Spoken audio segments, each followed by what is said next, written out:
Keluhan orang atas kenakalan. Remaja zaman sekarang makin parah nakalnya. Lalu biasanya membuat kesimpulan, pendidikan agama kurang, tidak sekolah, berandalan. Apa yang terjadi? Misalnya geng motor. Anak-anak remaja naik sepeda motor beramai-ramai, lalu melakukan tindakan perampokan, pemerkosaan, kekerasan, bahkan pembunuhan. Sadis bukan? Apa yang sebenarnya terjadi? Masalah pertama ada di tangan orang tua bodoh yang memberi anaknya sepeda motor. Sepeda motor bukan mainan anak-anak.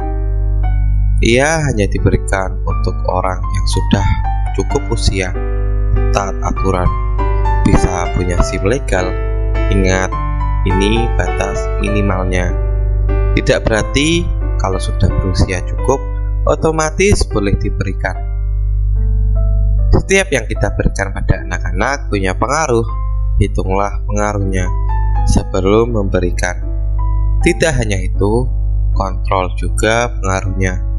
Misal, pengaruh sepeda motor. Pertama, membahayakan keselamatan. Kalau pengendaranya tidak punya cukup pengetahuan dan keterampilan berkendara. Anak-anak di bawah umur jelas sangat berbahaya bila diberi sepeda motor. Pengaruh lain adalah efek sosialnya. Ia bisa pergi jauh ke mana ia suka, bisa berkumpul, membentuk kelompok tak terkendali. Terbentuklah geng motor, atau ia dipaksa untuk bergabung, dipaksa melakukan hal yang tidak ia sukai oleh lingkungan sosialnya. Contoh lain, soal anak remaja berhubungan seks. Kenapa anak saat tumbuh remaja tanpa tahu pengetahuan memadai tentang seks? Kenapa mereka sampai begitu penasaran dengan hubungan seks sampai sangat ingin melakukannya? Kenapa mereka sampai punya kesempatan dan tempat melakukan hubungan seks?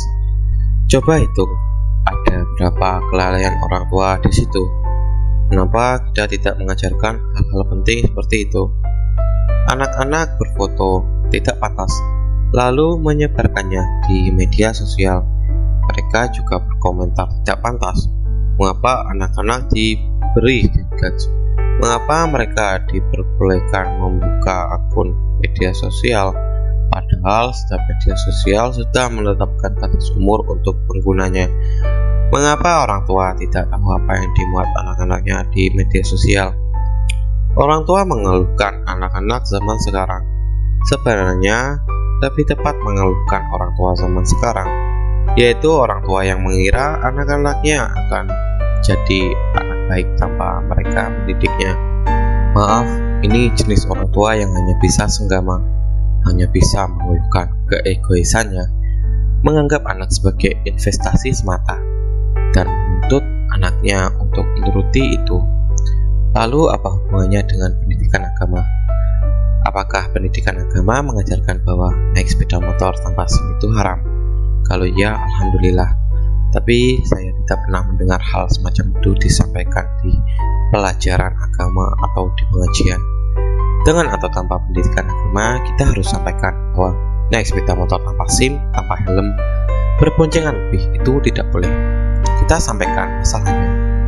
Dengan atau tanpa ajaran agama, kita bisa sampaikan pada anak-anak untuk berkata baik dan sopan. Begitu juga dalam bertindak, kita membina anak untuk mengenali hal yang dilarang dan diperbolehkan. Kita sebagai orang tua tidak boleh berhenti menegur, mengoreksi, memperbaiki, dan yang paling penting, memberi contoh, memberi tindakan positif. Jangan mengeluh soal anak-anak zaman sekarang. Anak-anak seharusnya lebih pantas mengeluh, karena punya orang tua yang tidak mendidik dengan benar, orang tua yang minim pengetahuan, dan orang tua yang egois. Terima kasih sudah menonton. Semoga bisa ditelaah lagi apa yang saya sampaikan, dan semoga memberi manfaat untuk kalian yang mendengarkan. Terima kasih.